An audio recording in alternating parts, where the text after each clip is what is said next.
అది ఎలా జరిగిందనేది మెడికల్ ఆఫీసర్స్ కానీ హార్టికల్చర్ టీం అంతా తిరిగారు. ఒక 3-4 డేస్ నుంచి ఫీల్డ్లో తిరుగుతూ ఉన్నారు. మన దగ్గర ఉన్నటువంటి బర్డ్స్ ఈ అవైలబిలిటీ కూడా తక్కువ. అంటే మన దగ్గర కోళ్ళ ఫారాలు తక్కువ, ఉన్న కోళ్ళే తక్కువ.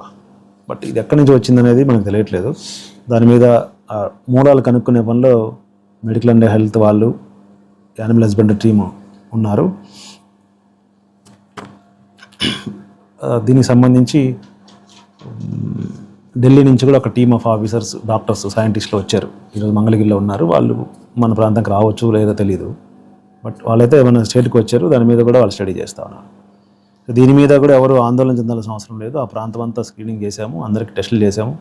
ఎవరు కూడా పాజిటివ్గా నిర్ధారణ కాలేదు, అందరూ నెగిటివ్ ఉన్నారు. ఎవరికి సింటమ్స్ కూడా లేవు. మరి ఆ పాపకి ఎలా వచ్చిందనేది కూడా మనం ట్రేస్ చేస్తున్నాము. ఏదేమైనా ఏమైతే ఇన్సిడెంట్ జరిగిందో దాన్ని దృష్టిలో పెట్టుకొని కొంతకాలం కొంచెం అప్రమత్తంగా ఉండవాలని మీ ద్వారా ప్రజలందరినీ రిక్వెస్ట్ చేస్తూ ఉన్నాను. ఆందోళన చెందాల్సిన అవసరం అయితే లేదు. కొంచెం శుభ్రంగా హైజీనిక్గా వండుకొని తింటే ఏ ఇబ్బంది ఉండదు. ఇవి ఓవరాల్గా మన జిల్లాలో ఉన్నటువంటి అంశాలు. అలాగే రాబోయే 3 నెలల్లో మనం చేయబోతున్న అంశాలు. అలాగే రేపు సోమవారము 7వ తేదీ ఈ పీజీఆర్ఎస్ ఏమైతే ఉందో గ్రీవెన్స్ డే చిలకలూరుపేట కాన్స్టిట్యున్సీలో చేయబోతూ ఉన్నాము. Constituency grievance day. So public మీ ద్వారా తెలియజేస్తే తెలియక కొంతమంది ఇక్కడ వచ్చేస్తారు. సో దానివల్ల వాళ్ళు ఇబ్బంది పడకుండా ఉండాలని చిలకలూరుపేట కాన్స్టిట్యున్సీకి సంబంధించి గ్రీవెన్స్ డే పెడుతున్నాము. బయట వాళ్ళు కూడా రావచ్చు. చిలకలూరుపేటకి లిమిట్ అనేం లేదు. ఎవరైనా వస్తే తీసుకుంటాం. బట్ ఇక్కడ కూడా ఒక ఆఫీసర్ కూర్చొని ఎవరైనా వస్తే, తెలియకుండా ఎవరైనా వస్తే కూడా ఆ గ్రీవెన్స్ పిటిషన్ తీసుకుంటాం. తీసుకొని వాటి నుండి కూడా ఆన్లైన్లో అప్లోడ్ చేసి వారికి తగిన పరిష్కారం ఇవ్వడానికి మ్యాక్సిమం ప్రయత్నం చేస్తున్నాము.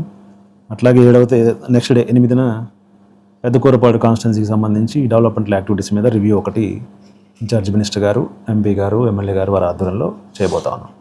రాబోయే 1 వీక్ యాక్టివిటీస్ ఇవన్నీ ఉంటాయి. ఈ సమ్మర్ని దృష్టిలో పెట్టుకొని ప్రజలందరికీ మరొకసారి రిక్వెస్ట్ చేసేది ఏంటంటే, ఎండలు ఎక్కువ ఉన్నాయి కాబట్టి బయటికి వెళ్ళేటప్పుడు ఏదన్నా ఒక క్యాబ్ పెట్టుకొని వెళ్ళటమో, గొడుగు తీసుకొని వెళ్ళటమో, ఒక వాటర్ బాటిల్ తీసుకొని వెళ్ళటమో, రిపీటెడ్గా డీహైడ్రేట్ అవ్వకుండా హైడ్రేషన్ వాటర్ తీసుకోవడం లాంటి పనులు చేస్తూ ఉండాలి. ఇక రాబోయే రోజుల్లో కూడా ఎండ తీవ్రత పెరిగే అవకాశం ఉంది. పిల్లలకి ఎగ్జామ్స్ అయిపోయాయి, వీళ్ళేమో ఇంకా గ్రౌండ్లో మీద తిరుగుతూ ఉంటారు పిల్లలు తెలియక.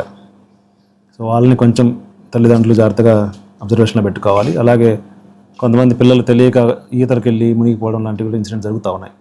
సో తల్లిదండ్రులకు కూడా నా రిక్వెస్ట్ ఏంటంటే పిల్లల్ని కొంచెం అబ్జర్వేషన్లో పెట్టుకొని ఇలాంటి ఇన్సిడెంట్ జరగకుండా చూసుకోవాలని మీ ద్వారా రిక్వెస్ట్ చేస్తా ఉన్నాను. ఈ అమరావతి ఏదైతే ఉందో ఈ బుద్ధ సంబంధించి మ్యూజియంస్ కానీ, అక్కడ ఉన్న లైట్ షో కానీ, లేజర్ షో కానీ, ఇవన్నీ అవి చాలా రోజులుగా పని చేయట్లేదు. కొంత రిపేర్స్ ఆగిపోయి ఉంది. అది సీఎం గారి నోటీస్లో పెట్టాము. అవి టూరిజం డెవలప్మెంట్ వాళ్ళు ప్రయారిటీ కింద తీసుకొని వాటిని మళ్ళీ రిస్టోర్ చేసేదానికి వాళ్ళు ఒప్పుకున్నారు. అది కానీ స్టార్ట్ అయితే మన దగ్గర టూరిజం కూడా పెరిగే అవకాశం ఉంది.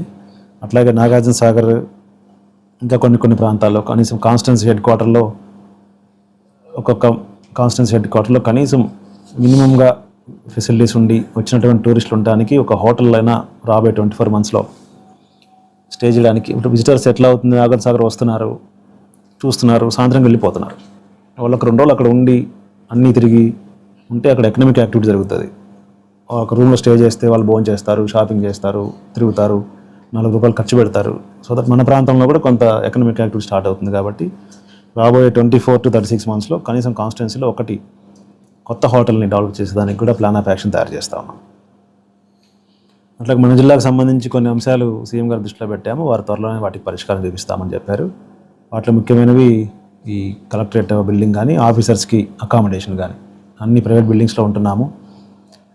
నిన్న మొన్న కూడా న్యూస్లో వచ్చింది, రాజీవ్ స్వగృహ బిల్డింగ్స్ ఉన్నాయి కదా, వాటిని ఎందుకు వాడుకోవట్లేదని కూడా రాశారు. అది మంచి పాయింట్. అది కూడా ట్రై చేశాను నేను. దానికి మున్సిపల్ మినిస్టర్ గారు త్వరలోనే సొల్యూషన్ ఇస్తామన్నారు.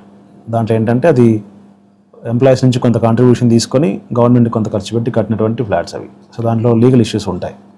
సో దాన్ని త్వరగానే ఒక క్లారిటీ ఇస్తామన్నారు. ఇస్తే మనకి దాని మీద క్లారిటీ వస్తుంది. వాళ్ళు ఇచ్చిన క్లారిటీని బట్టి మనం ముందుకు వెళ్తాం. అట్లాగే మన సూపర్ స్పెషాలిటీ హాస్పిటల్లో మనకు ఒకటి శాంక్షన్ అయింది. సో దాన్ని కూడా త్వరలోనే టెండర్స్ చేలో ఉంది. వాటిని కూడా గ్రౌండ్ చేస్తాము. ఇవన్నీ కూడా సీఎం గారి నోటీస్లో పెట్టాము. వారు పాజిటివ్గా మనకి పర్మిషన్ ఇస్తానికి ఒప్పుకున్నారు. వాళ్ళు ఇన్స్ట్రక్షన్స్ కూడా కొన్ని ఇచ్చారు. అట్లాగే ఇంకొక అంశము నిన్న మొన్న న్యూస్లో మీరు చూసి ఉంటారు, ఈ బర్డ్ ఫ్లూకి సంబంధించి ఇష్యూ ఒకటి కొంత